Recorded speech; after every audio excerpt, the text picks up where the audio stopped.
یہ جو ایام ہیں تو اب ان میں کیا کیا عمل کیے جائیں؟ پہلا تو یہ ہے کہ یہ طے کر لے کہ ان دنوں میں زیادہ سے زیادہ نیکی کرنی ہے، دن ہو یا رات۔ اب وہ نیکی تلاوت کی صورت میں ہے، وہ نماز کی صورت میں ہے، وہ صدقہ و خیرات کی صورت میں ہے، وہ کسی کے ساتھ جو ہے وہ حسن سلوک کرنے کی صورت میں ہے، وہ ماں باپ کی خدمت کی صورت میں ہے، وہ میاں بیوی کا جو ہے وہ آپس میں جو ہے وہ اچھا تعلق اس کے اعتبار سے ہے۔ تو ان دنوں میں بہر صورت نیکی کو اپنی زندگی اور اوقات کا محور بنا لیا جائے،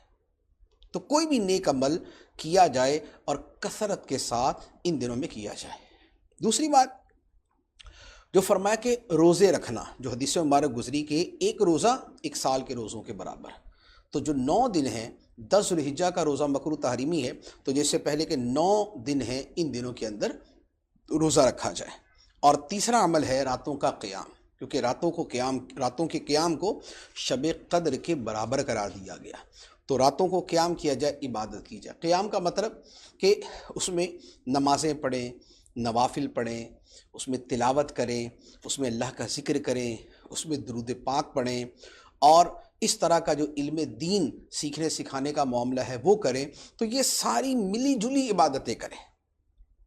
اور بہت عمدہ اور بہت اعلیٰ یہ ہے کہ نماز کی طرف، تلاوت کی طرف، ذکر اللہ کی طرف اور درود پاک کی طرف آئیں۔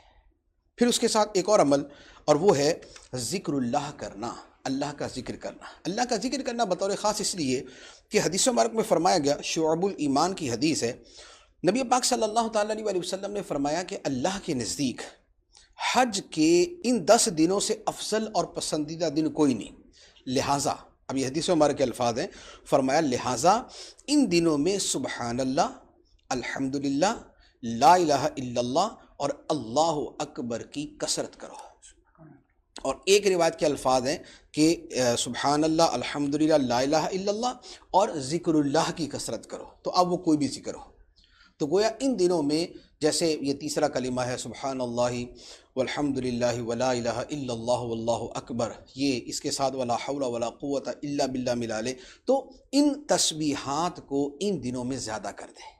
بطور خاص ان تسبیحات کا فرمایا گیا۔ اور پھر انہی 10 دنوں میں ایک عبادت ہے کہ جو اسی مہینے میں ہوتی ہے، اور اسی مہینے کی 10، 11، 12 تاریخ کو ہوتی ہے، اور وہ ہے قربانی۔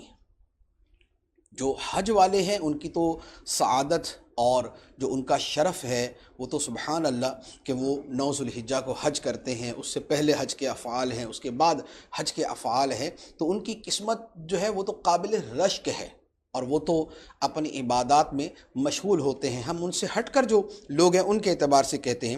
کہ قربانی کرنا، ویسے تو حاجی بھی قربانی کرتا ہے لیکن اس کی قربانی اور طرح کی ہوتی ہے، وہ یہ والی قربانی نہیں ہوتی۔ تو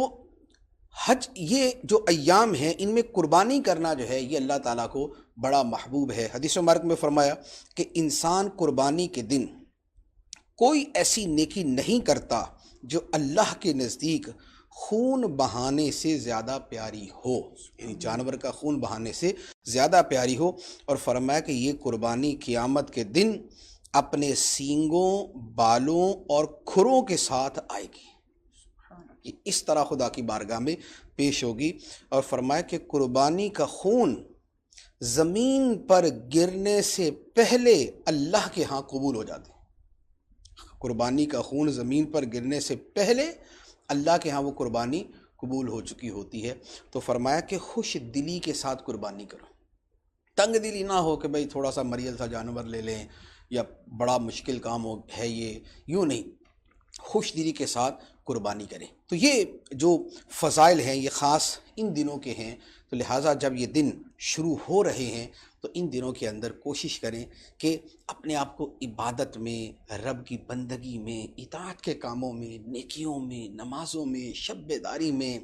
تلاوت میں، ذکر اللہ میں، ان کاموں کے اندر مشغول رکھیں۔ اللہ تعالی ہمیں عمل کی توفیق عطا فرمائے۔